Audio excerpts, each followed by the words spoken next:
po, hello guys. Ngayon po, habang nasa loob ako ng kabina ay gagawa po ko ng bira-bira. So, meron po ang dalang nylon. So, yan pong bira-bira po na yan. Yan po pinaka-effective na fishing kit o equipment na pwede kong gamitin dito po sa mga dagat ng Netherlands, Antwerp, Ireland, UK. So yun lang po yung biyahe namin, balikan lang po kami. So meron din po akong fishing hook na dala, iba-ibang size po ang fishing hook na dala ko po. So yun po natin kung anong meron po dyan. So kasi po dito sa dagat ng Netherlands at saka meron din pala akong luminous flashing fiber.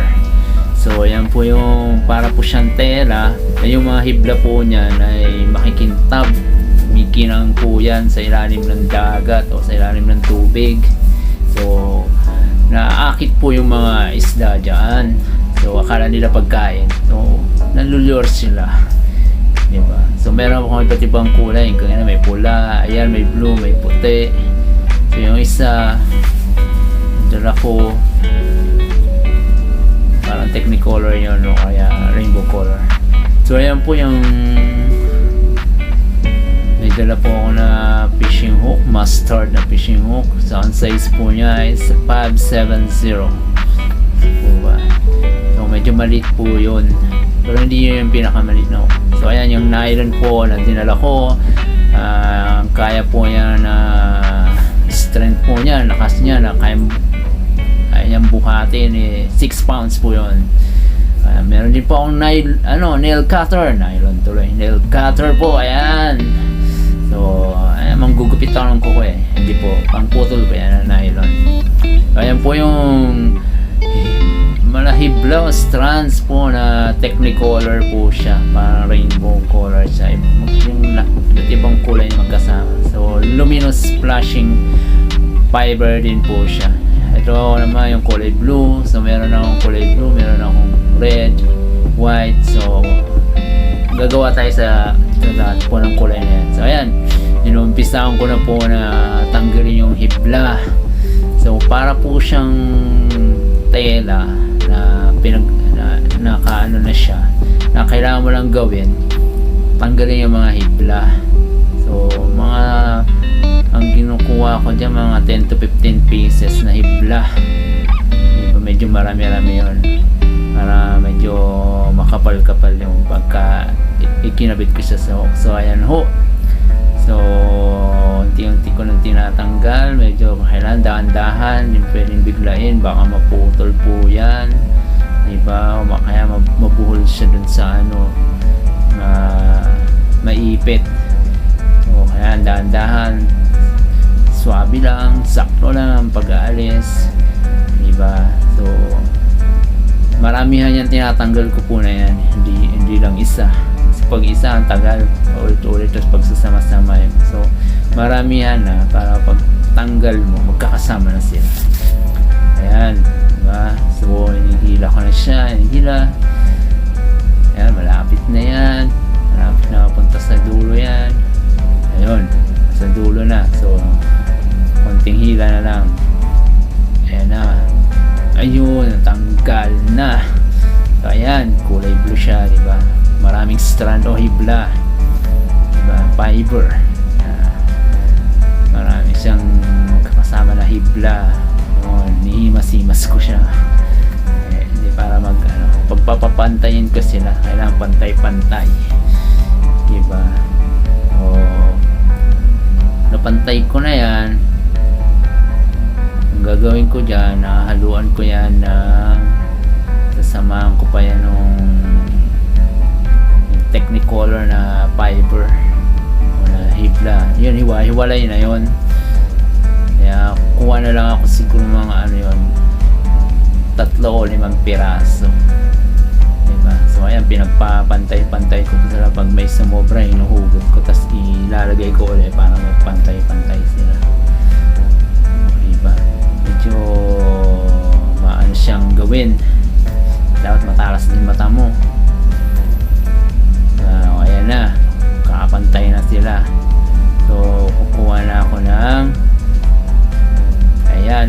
fiber, flashing fiber na Technicolor o rainbow color siya. Yun, napakahaba ng isang hibla na yun. So pagkaanin ko yan, pagsasama-samahin ko yan, di ba? So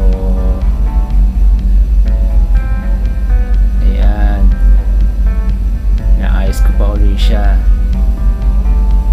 So ayan, isasama ko na yon, yung hinila ko na yun na Technicolor, mga 3 pieces yun. Madali lang hilahin kasi iwa-iwalay na sila. So isasama ko yan. Nasama na yan, yung kakasama na sila, diba? Kaya nga, kakasama na sila. Yan. I-doble ko pa yung hinila ko na yun para mas dumami yung luminous fiber kasi sobrang haba nun, kaya tinupi ko pa. Ayan, diba?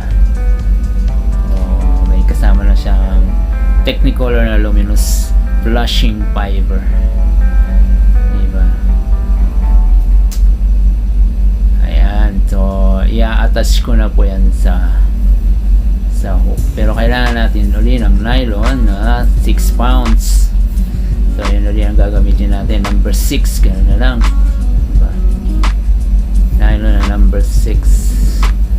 So ang isang rolyo po niyan ay umaabot ng 30 meters.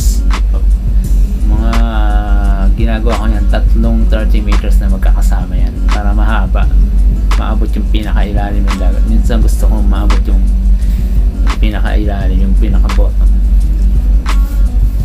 para minsan kasi iniisip ko nandun yung isda sa pinakailalim, pinapaabot ko yun dun. Minsan pag nasa ibabaw lang yung isda o nasa bandang gitna, hanggang dun mo lang ilalawit yung pangawil mo, yung nylon mo. So ayan, i-attach ko na yan, diba? Gamit ang whipping. So tatalian ko yan ng nylon gamit ang whipping. Yan ang pinaka the best po na pagtali dyan. Napakatibay po nun. Pagka natalian mo na yan ng whipping, hindi na yung kakalas. Dahil maglalak yan. Yung pinakadulo ng isa, hihilahin niya ng isa para pumasok sa loob. Yun yung maglalak sa loob ng pagkakaikot-ikot mo. Yun yung maglalak. So kasi ang hook po na mustard na yan na binibili ko, wala po yung butas o ring sa kanyang pinakaulo, diba? So ang pinakaulo po niya flattened lang po yan, pinalapad lang yung pinakadulo. Pag winiping mo yun sa gitna niya, pag hinila mo yun, so ma-stop yun dun sa pinakadulo niya. So ayan, diba?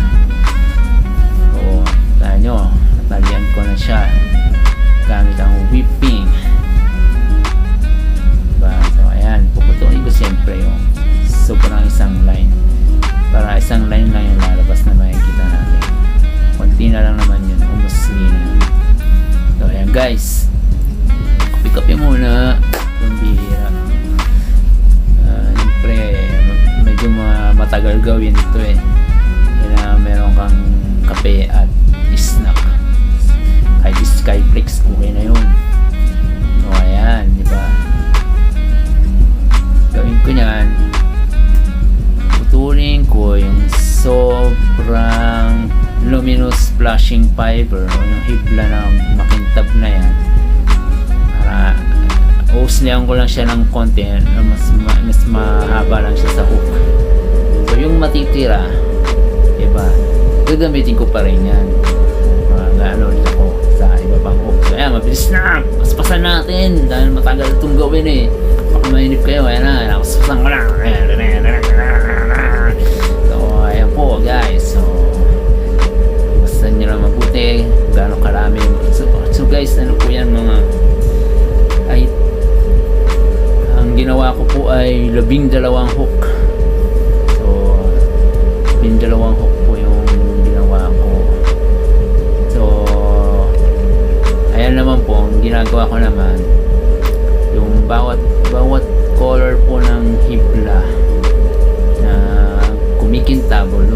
flashing fiber. Tiga-apat sila, tig-5. So, para may spare ako. Kukuhaan ko lang ng 2 o 3 piraso kada kulay. So, pagsasama-samahin ko sila. Para magkakaibang kulay yung makikita ng isda dun sa ilalim ng tubig. Namimili sila anong gusto nilang kulay. Pula, puti, asul, kulay green. Pinagsama-sama ko sila. Minsan kasi yung alam niyo may isda parang sila namimili sila. Minsan pag kung puro green lang ang ginamit mo, ayan, tinetest natin yung strength, pagkaka-whipping, pagkakatali ko. Sinasabit ko yung hook dyan sa may susi ko. Hindi mo yung mahihila pagka inilakbo yan So, isasabit mo dyan, tapos hihilahin ko ngayon yung nylon na nakatali. Tingnan ko kung matatanggal. So, ayan, hindi yan matatanggal talaga. Pero kung talagang lalakasan ko yung paghila, kaya ko yung sirain. O kaya kung mahila talaga, mapuputol na lang yun. So, kasi nga, ang strength o yung force niya, di ba? Kaya niya lang kung gaano kabigat yung diba? Parang sa yan safe working wood. 6 pounds lang siya. Bumuhat siya ng mabibigat. So hanggang 6 pounds lang. Pero sumobra ng 6 pounds, ipuputol na yung nylon. So yung isda naman, lalo na yung mackerel, mga galunggong, diba, matambaka, yan yung madalas mahuli dyan sa baybayin ng Netherlands, Belgium, UK, Ireland. Hindi naman po aabot ng 6 pounds yung isa. Grabe na, sobrang laki naman yun. So, wala pa rin ng kalahating kilo yung isang isda. So ayun guys, yung natapos ko na yung may pula, meron yung green. So next video po natin, yung second part po. So mapapakita kong yung pagtatapos po. Bye bye.